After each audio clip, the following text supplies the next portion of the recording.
Bonjour à tous, amis d'Entre-Loire et Loing. On se trouve actuellement aux Tanneries à Amilly, centre d'art contemporain. Et on est à 30 minutes d'un moment important puisque c'est l'inauguration de la nouvelle saison, n'est-ce pas Eric de Goutte? Tout à fait, oui, oui, une nouvelle saison avec une émotion particulière cette année puisqu'on réouvre un 25 septembre, quasiment 5 années jour pour jour avec l'inauguration du lieu. Donc voilà, c'est un bel anniversaire. Bon, très bien. Alors, cette année, la saison artistique s'appelle Drôloum. Et alors, Louise, vous êtes chargée de communication, de développement, c'est ça? Racontez-nous cette saison. Alors, donc, je pense que je céderai aussi la parole à Eric, puisque c'est quand même lui le programmateur des tanneries et le directeur. Et c'est lui qui conçoit notamment les saisons des tanneries. C'est-à-dire qu'on fonctionne vraiment sur une année quasiment scolaire. Donc, la plupart du temps, on ouvre de septembre, soit fin septembre, début octobre, jusqu'à la fin du mois d'août, ce qui donne une belle année de programmation. Et on fonctionne par cycle. Donc, toutes les expositions qui se retrouvent dans leur diversité au sein des tanneries, elles sont quand même toujours plus ou moins reliées par un fil rouge, un fil conducteur qu'on appelle un fil de saison. Et là, cette année, c'est Drôloum. Et ça tombe bien parce que si on parle de fil, Drôloum, c'est le métier à tisser en anglais. Et c'est vraiment cette manière voilà, qu'on a de créer des liens en fait, entre les œuvres, entre les artistes et entre les programmations satellites qui sont aussi autour des expositions, puisqu'il s'agit de conversations publiques. Enfin voilà, on va vraiment tout faire pour générer une forme de rencontre, que ce soit en amont des expositions sur les temps de montage ou en aval ou pendant l'exposition entre les artistes et les publics, tout aussi variés soient-ils. Et donc là, c'est le métier à tisser qui est un petit peu notre canevas pour l'année. Voilà. Eric, vous faites votre marché des artistes durant toute l'année? Exactement au fil des 4 saisons. Donc c'est un marché qui est toujours d'actualité en fait. Comme le dit Louise, on a ce fil de saison qui est un principe, un prétexte en fait pour proposer au public voilà, des passages d'univers artistique à un autre et de garantir une forme d'entrée possible sur la saison. Mais ce qui ne veut pas dire que c'est la seule et unique, c'est juste une invitation, quoi. C'est juste une porte qui s'ouvre sur un univers artistique très, très compliqué et très, très différent à chaque fois, mais qui est celui de la création en cours. D'accord. Rappelez-moi un petit peu les tanneries 5 ans après. Ça a été combien d'expositions? Ça a été combien en termes de public? On verra. En plus, vous êtes tombé sur 2 ans de confinement, donc. Oui, ça a été un peu haché, comme pour tous les lieux de la culture, en fait, de la diffusion artistique. Mais ces 2 années qui ont été un peu chaotiques, elles n'ont pas été pour nous des années perdues, bien au contraire, parce qu'on a développé des nouvelles formes, on a accompagné, on a maintenu nos présences auprès des artistes, on a développé des projets, des éditions. Donc, en fait, ça a été la possibilité d'investir même des espaces qu'on pensait pouvoir investir plus tardivement. Donc, on a fait une belle phase d'expérimentation. Alors, 5 ans, c'est à peu près chaque saison, c'est une dizaine d'expositions, donc voilà, ça vous donne une idée du nombre d'expositions qui sont passées sur la durée. Une fréquentation qui est allée crescendo. Alors évidemment, les 2 années qui ont été les années de Covid ont un peu limité nos premiers enthousiasmes, mais on a de grandes certitudes sur la possibilité de revenir très vite à un niveau assez intéressant pour un lieu comme les tanneries, situé donc dans une zone périurbaine, à proximité de Montargis. Seulement à 1 heure de Paris, on a 20% de notre fréquentation, ce sont des publics parisiens. On a encore une quinzaine de pourcents, ce sont des publics hors département et hors région. Donc ça montre la capacité de rayonnement d'un lieu comme celui-ci. Et pour confirmer cette réalité, cette reconnaissance et cette capacité de rayonnement, on devrait très prochainement avoir un label d'intérêt national qui montre toute la qualité du projet et la qualité de sa programmation. Oui, parce que en fait, les tanneries, c'est beaucoup de médiation auprès des publics. Absolument. Alors là, je ne suis pas forcément la mieux placée pour en parler, même si évidemment j'ai une vision globale de tout ce qui se passe aux tanneries en tant que chargée de communication. Mais la médiation, ça passe aussi beaucoup par le travail de Jeanne Péloquin, qui est notre chargée des publics et du développement territorial. Et donc on fait vraiment tout, évidemment, pour que les gens se sentent accompagnés sans toutefois se sentir, je dirais, trop oppressés par un discours qui pourrait être autoritaire ou voilà. Donc on est vraiment sur une médiation à chaque fois qui vraiment va mettre au cœur de son projet la création, que ce soit à travers les ateliers en famille qu'on programme par exemple tous les premiers samedis du mois. On va vraiment se servir des expositions comme une sorte de point de départ aussi à la création de chacun, au développement de l'imaginaire de chacun. Donc l'exposition n'est pas une fin en soi, au contraire, c'est vraiment un début de quelque chose. Et c'est aussi ce qu'on travaille avec, je pense aussi au développement des résidences territoriales, aussi aux liens extrêmement forts avec les publics scolaires locaux mais aussi régionaux et puis tous nos partenariats avec les écoles comme avec les REA par exemple sur des chantiers écoles. On a des formes de médiation qui sont très variées, qui vont de l'accompagnement du public du visiteur libre, comme on l'appelle, mais aussi jusqu'à des formes de médiation plus poussées, comme des chantiers écoles qu'on développe avec notamment les REA Simone Veil d'Amy, où d'une certaine manière, on va se servir d'un point de départ aussi d'un projet artistique pour les faire intervenir, qui nous apportent leurs compétences, qu'on n'a pas forcément en interne, sur sur la peinture, la menuiserie, toutes ces choses-là. Et eux, ils vont découvrir un univers auxquels ils ne sont pas forcément encore sensibilisés et ça va leur donner des perspectives aussi d'épanouissement et de développement professionnel et personnel. Donc voilà, c'est le genre de choses qu'on aime bien mettre en place et donc je parlerai vraiment de médiation à toutes les échelles. Ouais. Bon. Alors, je suis sûre que Éric Degout, le directeur de ce lieu, piaffe d'impatience de nous donner quelques mots, quelques points d'explication sur les différents artistes qui sont présentés aujourd'hui lors de cette inauguration. On va faire un tour de site. C'est encore possible, Éric ? Alors, on y va. Donc, Éric, moi, en tant que visiteur lambda, je me retrouve dans un univers absolument onirique, avec donc une création plastique, lumineuse et sonore. Racontez-nous de qui il s'agit. Alors, c'est une proposition de Martina Balea. Martina Balea est une artiste qui est engagée dans la création contemporaine depuis presque 50 ans. C'est quelqu'un qui a exposé un peu partout dans le monde et qui nous fait l'honneur de venir investir la Grande Halle. Martina Balea a comme principe de redonner à découvrir les lieux. Elle les transforme dans une approche en effet totalement onirique, dans un cadre de mise en scène à la fois lumineuse, sonore, mais aussi à dimension mobilière. Ce projet, il est exceptionnel parce qu'il investit complètement cette grande hall. C'est quand même 1500 mètres carrés d'un seul tenant, c'est 6 mètres de hauteur. C'est un lieu qui est chargé d'histoire industrielle. Nous sommes dans les friches du Centre d'art.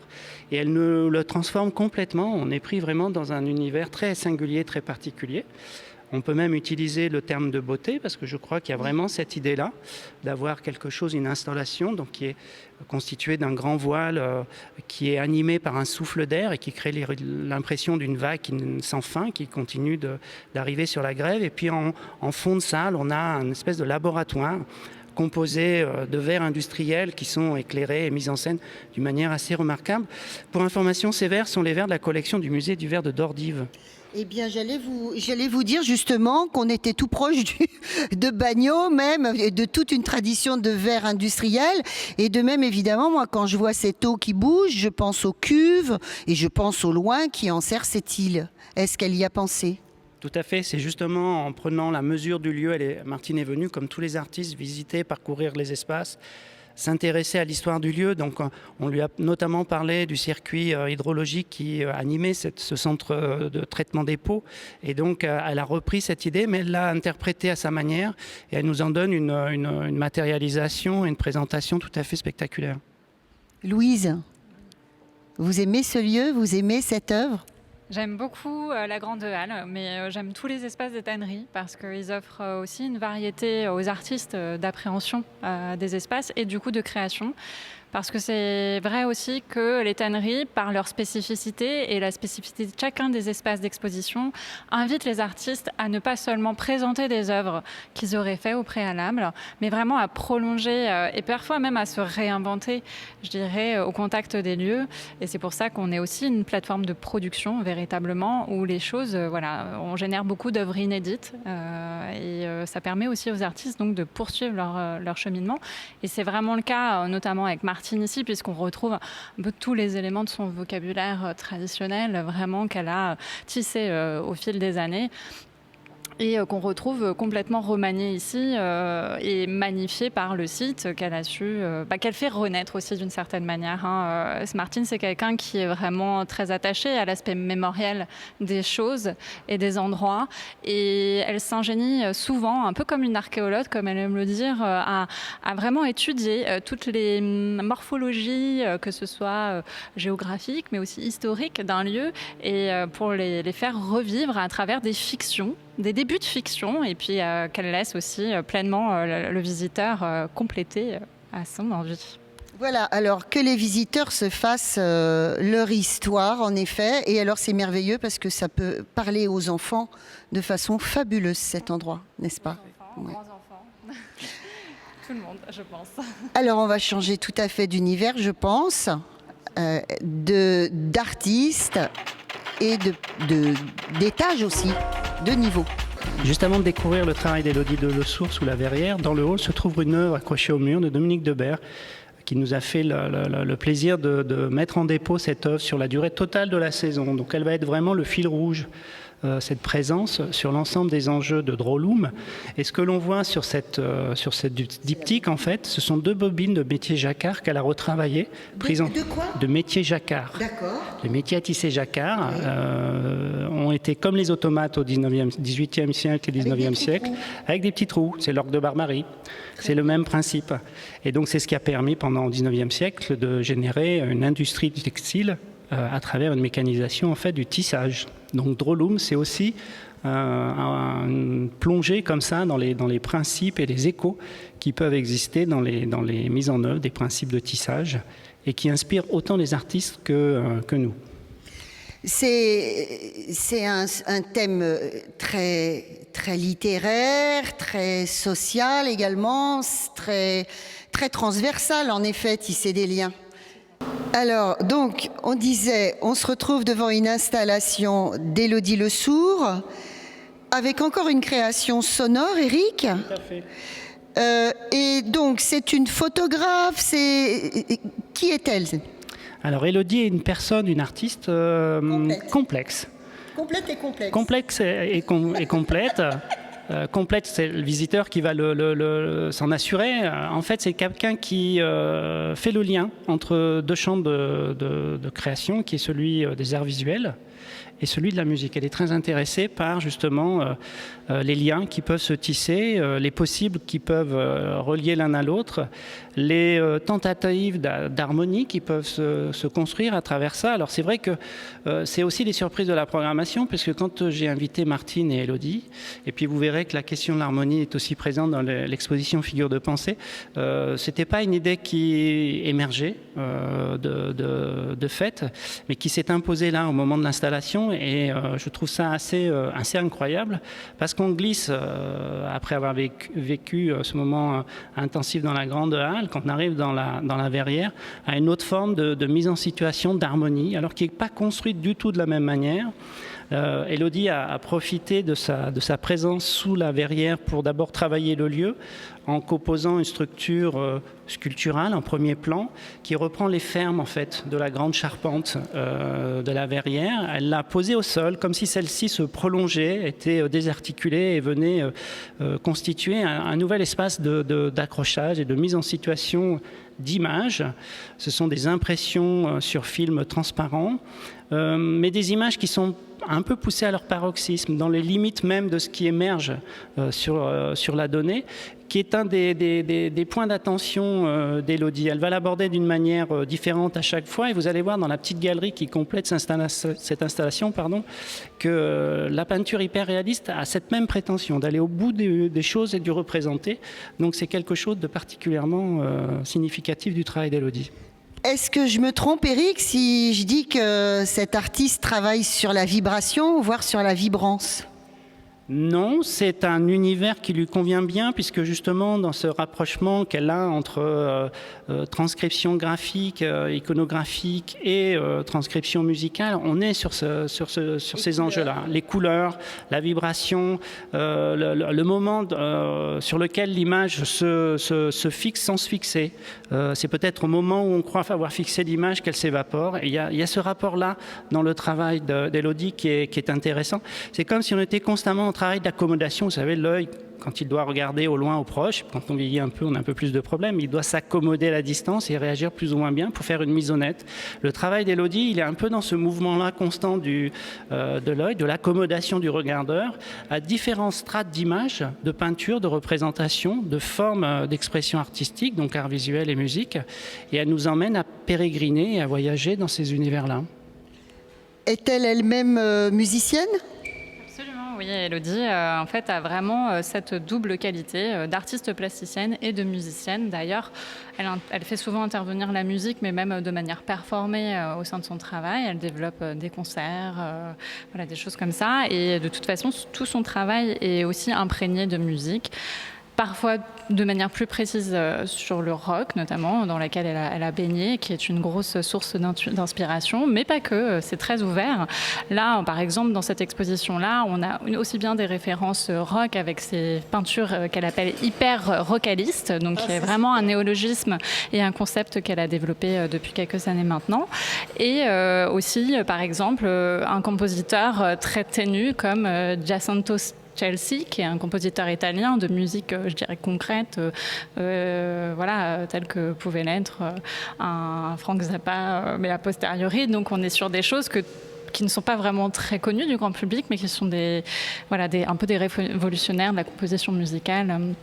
Aussi, donc c'est quelqu'un qui va jongler avec beaucoup de références, que ce soit des autoréférences, c'est-à-dire des références à son propre travail, qu'elle va réinvestir, par exemple, notamment là sur cette nouvelle série de synopsis qui sont ces photographies qui sont prises dans des concerts, justement, et qui deviennent de choses réelles et figuratives, qui deviennent complètement abstraites à travers l'objectif, mais aussi, j'ai perdu mon fil. Je disais, voilà, c'est vraiment quelqu'un qui va aussi avoir des références vis-à-vis d'autres artistes, parce que par exemple dans ces peintures hyper localistes qu'on va pouvoir voir, elle reproduit à l'exactitude des installations d'autres artistes autour de la musique. Et en fait, Élodie, vous parliez de vibrance. Je pense qu'il y a quelque chose aussi dans son travail où elle recherche en permanence à justement se jouer à la fois du caractère éphémère des choses et tout en les soulignant finalement, elle tend à une certaine forme de permanence. Oh, c'est un choc. Vous savez, Eric, je vous écoutais parler tout à l'heure. Encore plus que vous, Louise, j'en suis désolée, je me disais que ce type-là côtoie la poésie au quotidien. Vous avez un langage poétique et vous baignez. Je pense que l'art contemporain est la poésie actuelle. Et quand je vois ça, je me dis que, est-ce que je dis des bêtises ? Alors, oui, non. Non, la poésie, pas toujours, non, parce que la création d'aujourd'hui, c'est très, très réel. Donc, c'est des conditions de mise en œuvre, c'est des conditions d'échange, de contact, d'aide à la production. Donc, on est dans le concret tous les jours. Mais c'est vrai qu'il y a une dimension et un état d'esprit qui est intéressant et sur lequel moi je me suis situé depuis quelques années déjà, qui est incroyablement enrichissant d'une part, et puis qui vous amène vraiment à cette construction du regard. Ce qu'on essaye de faire ici, c'est ça, c'est amener le visiteur petit à petit par la récurrence de ses venues, ses découvertes, des expositions au fil des saisons, de s'aiguiser le regard, de se poser la question de ce qui fait œuvre. Quand est-ce qu'elle se signifie, quand est-ce que je l'aperçois, etc. Et c'est vrai que du coup, l'invitation faite à Élodie, elle est aussi liée à cette réalité. Tout à l'heure, on parlait de cette capacité qu'elle avait à pointer le moment où tout se cristallise et où tout bascule, aussi la fragilité des choses. On est ici dans une salle, vous avez des peintures, je vous invite à les regarder de très très près. Ce sont des peintures, ce ne sont pas des photographies et on pourrait s'y tromper. Et au moment même où la peinture est à son maximum, elle disparaît puisqu'elle devient photographie. Au moment où Élodie, parce qu'elle est au plus près des réalités des scènes rock, prend des images et veut être au cœur même de l'instant musical, elle ressort des images qui sont fragmentaires et qui sont à la limite de l'abstraction. Et pourtant, elles sont tout aussi pleines de vie et d'engagement de la part de l'artiste que ces peintures qui sont ici. Donc voilà, cette qualité qu'a Élodie et qu'ont les artistes à nous donner à voir de manière différente des perceptions que l'on peut partager avec eux ou avec elles, c'est vraiment quelque chose qui me passionne, oui. C'est vraiment une œuvre très polyphonique. Oui, tout à fait. D'abord parce qu'elle va justement interpeller des champs de représentation différents, parce qu'elle va investir des réalités, des formes d'expression différentes, entre ce qui est de l'ordre d'une composition qui renvoie en effet plus à la musique contemporaine, aux musiques abstraites, aux musiques concrètes, et puis en même temps elle nous donne des images qui sont très rock, qui sont des images qu'elle récupère la plupart du temps, qu'elle identifie dans des revues. Elle sollicite les autorisations des photographes ou des groupes de musiciens. On a ici une image de l'artiste Nikolaus Gansterer qui est présent actuellement dans la dernière exposition. C'est incroyable. On programme un artiste et on se rend compte que dans le corpus d'œuvres d'Élodie, finalement, elle a choisi d'une de ses œuvres pour faire cet exercice hyper vocaliste qu'elle mène dans sa peinture. Donc voilà, ça crée aussi des liens et la polyphonie, elle est aussi dans cet enjeu-là. Elle se base sur des photographies officielles d'installations d'autres artistes autour du champ de la musique, mais qui sont éphémères. Donc finalement, elle choisit des photographies officielles d'œuvres qui n'existent plus, qui ont été figées à un moment donné, pour leur redonner quelque part l'aura qu'elles ont perdue à travers leur documentation officielle, qui est forcément biaisée, puisque c'est un point de vue, ça n'est pas l'œuvre entière. Donc, dans son travail de minutieux de reproduction à la main, sans aide, aucune aide, même pas de la rétroprojection, on est vraiment sur un travail de reproduction très ténu et où elle s'oublie presque elle-même dans le geste. Elle cherche vraiment, à travers le médium de la peinture, à redonner une aura aux installations éphémères qui n'existent plus finalement. Donc c'est vraiment presque quelque chose de très... il y a quelque chose de mystique aussi, il y a une part de mysticité dans le travail d'Élodie. Donc voilà, je pense que c'était important aussi de le rectifier. C'est pas simplement des reproductions de photographies comme ça à trouver dans des revues. Non, c'est vraiment un travail de choix très précis sur un corpus d'œuvres très précis aussi, et pour dire quelque chose de très précis sur l'œuvre d'art aujourd'hui. Voilà. Bon, mesdames et messieurs, d'Entre-Loire et Loing, on est vraiment désolé d'être passionnés et passionnants aujourd'hui. Hein. On continue la visite. Là, Nikolaus Gansterer und Klaus Speidel. Tout à fait. Un duo. Alors un duo d'artistes, de co-créateurs, qui se déterminent co-créateurs sur cette exposition, mais l'un est artiste plasticien, Nikolaus Gansterer, et Klaus Speidel, lui, est plutôt commissaire, critique d'art. C'est un thésard, il fait une thèse actuellement sur les récits et la narration dans le commissariat d'exposition. Tout à l'heure, on parlait du fil de saison, mais qui est aussi une forme de mise en récit, en fait. Chaque saison, c'est 10 expositions, et c'est comme 10 feuilletons, comme une série. Et c'est aussi la possibilité d'amener à feuilletonner finalement une densité d'informations, d'œuvres sur l'année qui est abordée sous cet angle-là. Et dans l'exposition, ils mettent un peu en abîme ce principe-là. Alors, ce sont deux acteurs de l'art contemporain qui vivent tous les deux à Vienne, qui se sont rencontrés au gré d'un article sur le dessin que Klaus a écrit il y a 1 an et demi pour Art Newspaper. Et à ce moment-là, je l'avais invité à envisager une collaboration au titre de commissariat. Et comme il avait tout particulièrement donné une transcription du travail de Nikolaus Gansterer intéressante. Je lui avais dit ça serait bien d'inviter aussi Nikolaus. Et ils se sont rencontrés et du coup c'est devenu un duo, on pourrait dire presque un collectif sur cette exposition-là, tant ils passent toute leur énergie à envisager ensemble, à tous les niveaux, pour chaque objet, pour chaque installation, pour chaque propos, un dialogue fécond autour de ce qui fait sens et ce qui fait création. Donc toute l'exposition est comme un grand atelier, des grandes tables de jeu et de réflexion. C'est comme une discussion philosophique au sens XVIIIe siècle, siècle des Lumières, où on passait son temps à discuter autour d'une table. Là, c'est la même chose. Ils ont fait de l'exposition, finalement, la trace des échanges et des cheminements de pensée qui ont été les leurs. On a 5 minutes. Vous me tenez la main, Éric, parce que, alors là, soudain, j'ai une petite angoisse. Il faut vraiment m'aider. Très rapidement, sur cette première séquence, cette première partie d'exposition, on couvre ici à peu près un tiers de la grande galerie, qui fait presque 600 mètres carrés. On est là sur des œuvres de Nikolaus Gansterer qui ont été produites avant les figures qui vont collaborer, sur lesquelles ils ont collaboré ensemble pour l'exposition. Nikolaus s'est toujours intéressé à la transcription, à la manière dont le sens pouvait s'exprimer à travers des graphies, des formes écrites, dessinées, retranscrites, posées, imprimées. Tout cet univers, il le déconditionne du cadre habituel de sa perception, il le met à plat et un peu à distance. Et même si on reconnaît à certains moments des choses qui peuvent renvoyer à ce qui serait de l'ordre du biologique, on peut avoir des choses qui renvoient plutôt à de l'ordre de l'organisation, de la chimie, des choses qui seraient presque, je sais pas, musicales ou des formes comme celle-ci. Électronique, voilà. Quand il les met à plat comme ça, il nous renvoie vraiment à cette idée de schème qui est structurant pour l'ensemble de ces schémas, de ces représentations, de ces graphismes, sans qu'aucun ne s'affirme plus que l'autre. Et cette indexation, ce recensement des formes qui est ici, est souvent le point de départ de discussion avec des scientifiques, avec des informaticiens, sur justement la manière de poser et de montrer leurs idées en œuvre. Et donc, tous ces schémas-là sont liés de ces temps d'échange qu'il a investi avec chacun d'eux.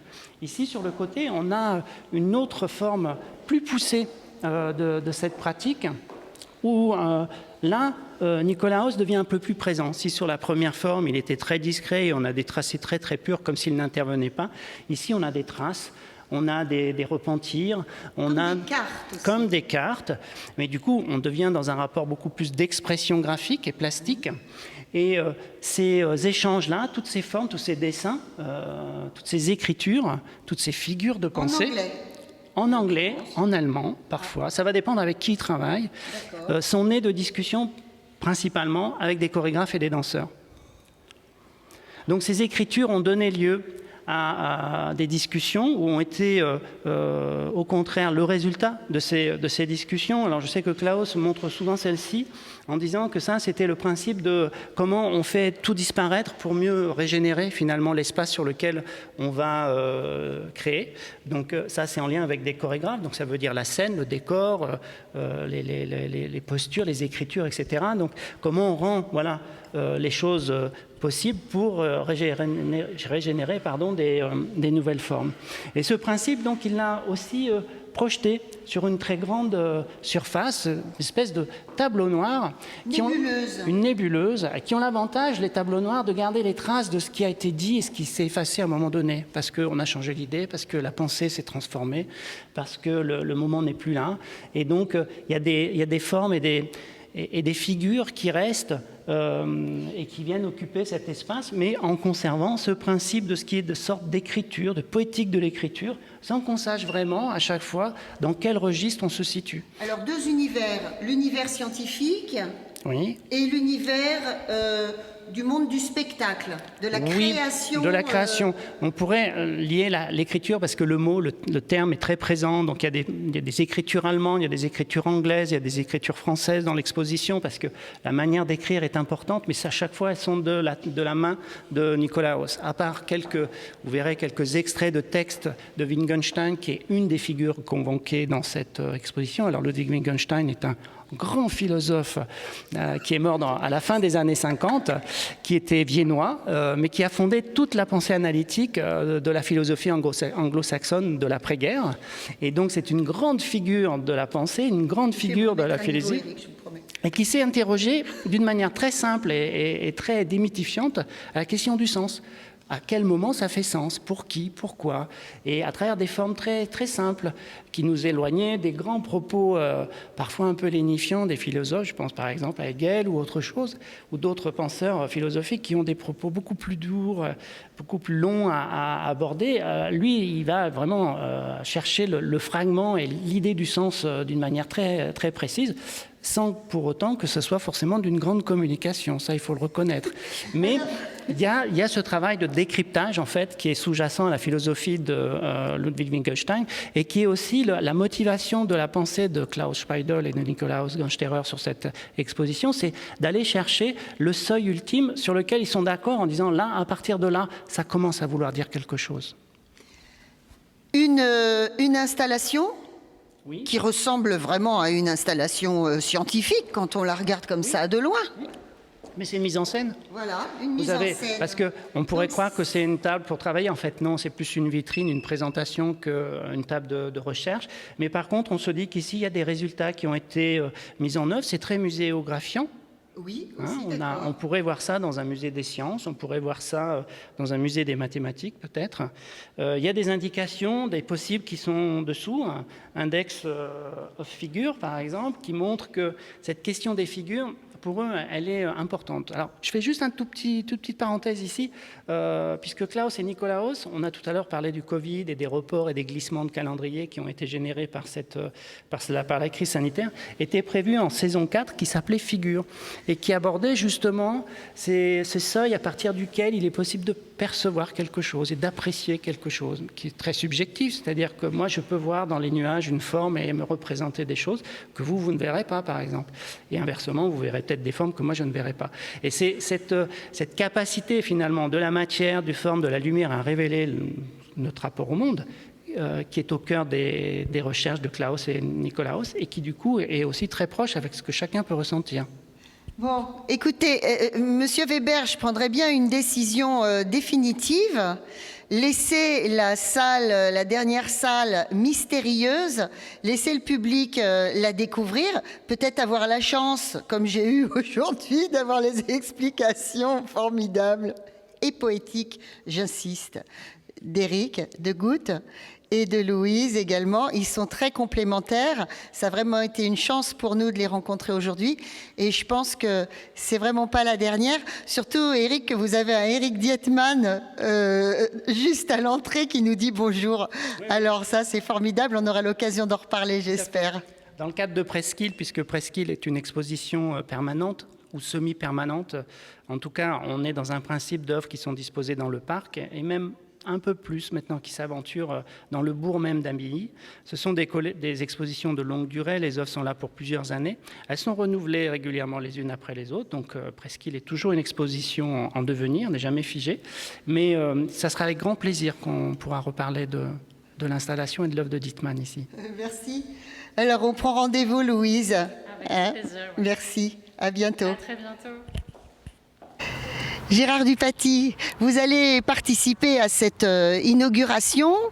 Ça fait 5 ans. Ça fait 5 ans que l'aventure a démarré.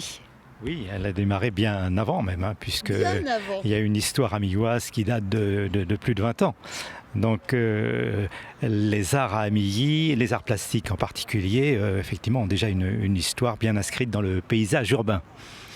Voilà, alors effectivement, avec ce centre des tanneries, ça a donné une dimension supplémentaire et un retentissement bien au-delà de notre agglomération et puis, je veux dire, qui sera bientôt national, s'il ne l'est déjà. Oui, c'est ça, il va y avoir un label. Voilà, c'est attendu. Je pense que d'après les autorités, nous devrions avoir ce label, le Centre national d'art contemporain, à la fin de l'année. Voilà, ce sera pour nous une belle marque de confiance. Et puis, j'allais dire aussi un retour sur investissement, puisque ça a été pour une petite ville comme Amilly un choix politique très fort. Et une petite dose de chance, je crois, à l'époque. Oui, effectivement, c'était une opportunité, mais nous l'avions anticipé, cette opportunité. Heureusement d'ailleurs, parce que nous avons saisi la balle au bond et nous nous sommes substitués à un projet tourangeau. Voilà, et ma foi, nous étions là au rendez-vous, au bon moment, ce qui nous a permis de bénéficier effectivement de subventions importantes, puisque c'était quand même, je le rappelle, un budget conséquent pour la ville d'Amilly de 8 millions d'euros. Voilà, mais grâce à l'Europe, à l'État, à la région, au département, à l'agglomération, ma foi, tous ces partenaires nous ont permis d'aboutir et de faire aboutir ce projet auquel effectivement je suis très attaché. Ce que j'aime beaucoup dans cette aventure, c'est qu'on n'a pas là l'histoire d'une boîte vide qui concrétise un concept, mais que c'est l'aboutissement, la concrétisation de toute une démarche artistique de la part de la gare en particulier. Voilà, effectivement, il y a eu aussi ce long cheminement avec cette association, la gare, qui a fait un énorme travail. Et il a fallu qu'on pose les jalons, et pour obtenir cette confiance de la part de nos partenaires, il fallait déjà avoir fait quelque part ses preuves. Et elles étaient largement faites, ce qui nous a permis justement d'être crédibles auprès de nos partenaires institutionnels et de pouvoir mener ce projet à bien. Voilà, donc on ne partait pas de rien, bien au contraire. Je crois qu'il y avait un travail, je vous dis, de 20 années derrière qui nous ont permis, ce travail justement nous a permis d'aboutir à la réalisation de cette ambition. Et c'est pareil, le travail de sensibilisation du public vient de loin, mais il continue. On en a parlé avec Louise, avec tout le travail de médiation qui est fait et qui fait que ce lieu n'est pas un lieu hors sol au sein de la cité.